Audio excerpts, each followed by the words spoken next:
जय श्री राम मित्रों, मैं सीमा रोहिला। मेरे चैनल पर आपका स्वागत है। वसंत पंचमी, उस पर हम आज एक अच्छी सी कथा लेकर आए हैं। वो इस प्रकार है। वसंत पंचमी को श्री पंचमी के नाम से भी जाना जाता है।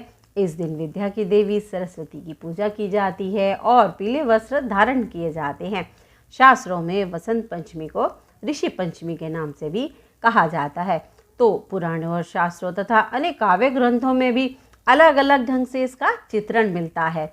आप कहीं भी किसी भी ग्रंथ को ले लीजिए, हर जगह आपको एक नई कथा मिलेगी। पूरे साल को जिन 6 महीनों में बांटा गया है, मासों में बांटा गया है, उनमें वसंत जो है लोगों का सबसे मनचाहा होता है। मेरा भी सर्वाधिक प्रिय है, क्योंकि इस मौसम में जब फूलों पर बहार आ जाती है, खेतों में सरसों लहलहाती है, मानो जैसे सोने चांदी की तरह चमक रही हो।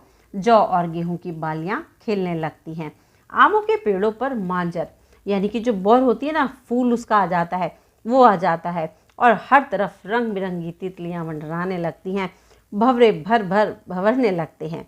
वसंत ऋतु का स्वागत करने के लिए माह महीने के 5वें दिन एक बड़ा जश्न मनाया जाता है, जिसमें विष्णु और कामदेव की पूजा होती है।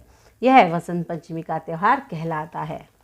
तो अब यहाँ पर एक छोटी सी कहानी माता सरस्वती का कैसे प्राकट्य हुआ, वो मैं आपके सामने रखती हूँ। उपनिषद की कथा के अनुसार सृष्टि के प्रारंभिक काल में भगवान शिव की आज्ञा से भगवान ब्रह्मा ने जीवों, खास तौर पर मनुष्य योनि की रचना की। लेकिन अपनी सर्जना से वह संतुष्ट नहीं थे। उन्हें लगता था कि कुछ कमी कहीं रह गई है, जिसके कारण चारों ओर मौन छाया रहता है। तब ब्रह्मा जी ने इस समस्या के निवारण के लिए अपने कमंडल से जल अपनी हथेली पर ले लिया और संकल्प स्वरूप उस जल को छिड़क कर भगवान विष्णु की स्तुति करी। अब भगवान विष्णु ने समस्या निवारण के लिए शक्ति की जो मूर्ति है यानी आदि भवानी माता दुर्गा का आवाहन किया।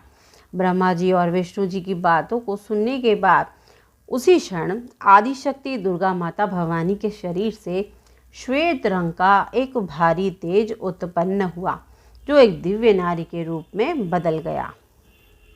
अब मैं आपसे कुछ यहाँ पर कहना चाहूँगी। जो काफ़ी जगह मैंने यह विवरण सुना है कि जो माता सरस्वती थी वह ब्रह्मा जी की पुत्री थी। काफ़ी कथाओं में ये चीज़ सुनी है, जो बिल्कुल गलत है। माता दुर्गा के तेज से प्रकट हुई थी वह, तभी वह भगवान ब्रह्मा जी की पत्नी बनी। माता के आदेश पर ही बनी थी। वह कथा भी मैं आपको इस तरीके से आगे आगे सारी एक्सप्लेन कर देती हूँ, क्योंकि यह माता दुर्गा के तेज से उत्पन्न हुई। यह स्वरूप जो था एक चतुर्भुजी सुंदर स्त्री का था, जिनके एक हाथ में वीणा तथा दूसरे हाथ में वर मुद्रा थी। अन्य दोनों हाथों में पुस्तक एवं माला थी। आदिशक्ति श्री दुर्गा के शरीर से उत्पन्न तेज से प्रकट होते ही उन देवी ने वीणा का मधुर नाद किया, जिससे संसार के समस्त जीव जंतु को वाणी प्राप्त हो गई। जलधारा में कोलाहल व्याप्त हो गया। पवन चलने से सरसराहट होने लगी। तब सभी देवताओं ने शब्द और रस का संचार कर देने वाली उन देवी को वीणा की अधिष्ठात्री देवी सरस्वती कहा। तो देखा आपने, माता सरस्वती के आते के साथ ही हर चीज़ में एक अलग हलचल पैदा हो गई, एक अलग शब्दनाद हो गया। माँ दुर्गा ने ब्रह्मा जी से कहा कि मेरे तेज से उत्पन्न ये देवी सरस्वती आपकी पत्नी बनेंगी। यहाँ पर माँ दुर्गा ने कहा था कि यह आपकी पत्नी बनेंगी, वह ब्रह्मा जी की पुत्री नहीं थी। उन्होंने इसके लिए आगे उदाहरण भी दिया, जैसे लक्ष्मी श्री विष्णु जी की शक्ति हैं, पार्वती महादेव शिव की शक्ति हैं, उसी प्रकार यह सरस्वती आपकी शक्ति होंगी। तभी देवी दुर्गा अंतर ध्यान हो गई। माँ सरस्वती को किन किन नामों से पुकारा जाता है, ये देखिए। वागेश्वरी, भगवती, शारदा, वीणावादिनी और वाग्य देवी सहित अनेकों नामों से उनको जाना जाता है, पूजा की जाती है।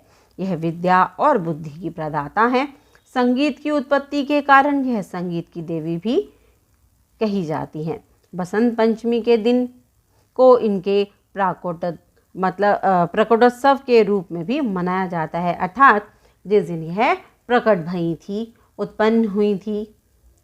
तो आपको ये कथा कैसी लगी? अगर ये आपको अच्छी लगी है तो प्लीज़ वीडियो को लाइक शेयर कीजिए, और चैनल पर नए हैं तो चैनल को सब्सक्राइब कीजिए, ताकि मैं और भी अनेक कथाएं आप सभी के साथ में बांट सकूं। मिलेंगे अपनी नेक्स्ट वीडियो में, तब तक के लिए धन्यवाद।